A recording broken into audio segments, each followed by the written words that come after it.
आज की वीडियो ने अगर तेरे अंदर आग नहीं लगाए ना तो तू इस वीडियो को डिसलाइक मार के चले जाना। लेकिन अगर आग लगी तो वीडियो को लाइक और चैनल को सब्सक्राइब कर देना। ये बात है 11 अप्रैल 2011 की, जब लखनऊ से दिल्ली जाने वाली पद्मावती एक्सप्रेस ट्रेन पर एक लड़की यात्रा कर रही थी। रात के करीब 1 बजे थे। तभी कुछ साथी बदमाश ट्रेन में घुस आए।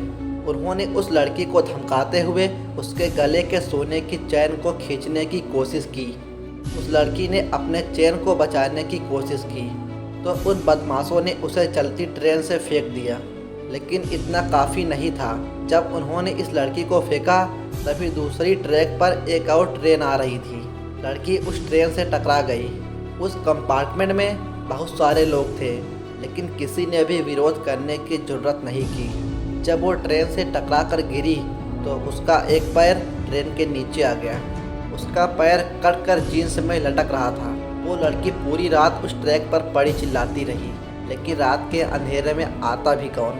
वह उस सुनसान जगह पर पड़ी रही। ट्रैक पर मौजूद चूहे उसके कटे पैर को कुतर रहे थे। उस लड़की को बहुत ज़्यादा दर्द हो रहा था, लेकिन उसमें इतनी हिम्मत नहीं थी कि वो चूहों को हटा सके। वो रात भर ट्रैक पर तड़पती रही। रात भर में वहाँ से 42 ट्रेनें गई। सुबह गांव वालों ने उसे बरेली जिले के एक हॉस्पिटल में भर्ती कराया। जब इन्होंने हॉस्पिटल के स्टाफ को कहते हुए सुना कि उनके पास एनेस्थीसिया व ब्लड की सुविधा नहीं है, तब उस लड़की ने कहा कि डॉक्टर साहब, मैं रात भर अपने कटे पैर के दर्द को बर्दाश्त करती रही। अब तो आप हमारे अच्छे के लिए काट रहे हैं, मैं बर्दाश्त कर सकती हूँ। इस लड़की के इस जज्बे को देखते ही डॉक्टरों ने अपना खून दिया और बिना एनेस्थीसिया यानी कि बिना बेहोश किए ही उनके पैर काटे गए। अब आप खुद ही अंदाज़ा लगा सकते हैं उसके जज्बे की। जब बात मीडिया में आई तब पता चला कि ये एक नेशनल प्लेयर है और तब उन्हें KGMC मेडिकल कॉलेज लखनऊ में भर्ती किया गया और बाद में स्पोर्ट मिनिस्ट्री एम्स दिल्ली में शिफ्ट किया गया। मीडिया में तरह तरह की बातें हो रही थी। किसी ने कहा कि इनके पास ट्रेन टिकट नहीं था, इसीलिए वो कूद गई। किसी ने कहा कि ये सुसाइड केस है। जब इस लड़की ने ये सभी बातें सुनी तो उसने जिद पकड़ी कि एक दिन मैं इन सब का मुँह बंद कर दूँगी। इसने बेड पर पड़े पड़े ही सोचा कि मैं माउंट एवरेस्ट फतेह करूँगी। तब लोगों ने कहा कि तुम पागल हो चुकी हो, तुम एवरेस्ट फतेह नहीं कर सकती, क्योंकि तुम्हारा एक पैर आर्टिफिशियल है और दूसरे पैर में रॉड लगा हुआ है। लेकिन उसका मानना था कि इंसान दुनिया का सबसे बड़ा मोटिवेटर खुद है। अगर वो कोई चीज़ करने को ठान ले तो उसे करने से कोई नहीं रोक सकता। आगे चलकर वो बछेंद्री पाल से मिली, जिन्होंने एवरेस्ट फतेह किया था। जब वह बछेंद्री पाल से मिली तो बछेंद्री पाल ने कहा कि तुमने माउंट एवरेस्ट फतेह करने के बारे में सोच लिया, वो भी इस हालत में। मतलब तुमने तो अपने मन में फतेह कर लिया है, बस अब लोगों को दिखाना बाकी है। बछेंद्री पाल ने कहा कि मैं हमेशा तुम्हारे साथ हूँ। जहाँ और लोगों को रोड से बेस कैंप तक पहुँचने में 2 मिनट लगते थे, वहीं इन्हें 3-3 घंटे लग जाया करते थे। इनके लेफ्ट पैर आर्टिफिशियल थे, अभी इनके घाव भी भरे नहीं थे।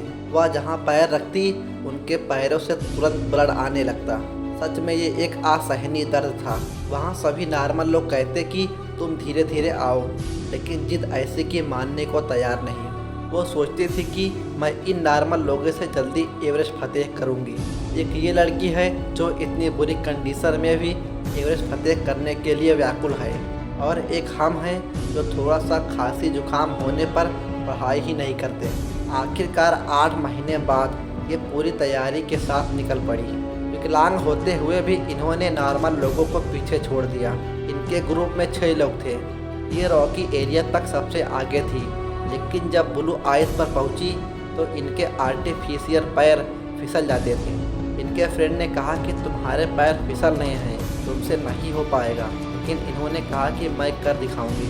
फिर आगे साउथ पोल आया, जहां अच्छे अच्छे धुरंधर हार मान लेते हैं। जब वहां इन्होंने लोगों को मरते देखा तो इनकी आत्मा तक हिल गई। ज़्यादातर एवरेस्ट पर रात के वक्त चढ़ा जाता है, क्योंकि इस वक्त मौसम अनुकूल होता है। इनके टॉर्च की लाइट जिधर पड़ती थी इन्हें उधर ही डेड बॉडी दिखाई देती थी, लेकिन इन्हें अपने मन की ताकत पर पूरा भरोसा था, क्योंकि इन्होंने इसे पहले भी आजमाया है। जब ये रात भर ट्रैक पर पड़ी थी। जब ये साउथ पोल फतेह करने वाली थी तभी इन्हें पता चला कि ऑक्सीजन ख़त्म होने वाला है। इनके दोस्त ने कहा कि आगे मत जाओ। तब इन्होंने कहा कि बस एक कदम और सफलता मिल जाएगी। कुछ ही समय बाद इन्होंने माउंट एवरेस्ट पर तिरंगा फहरा दिया।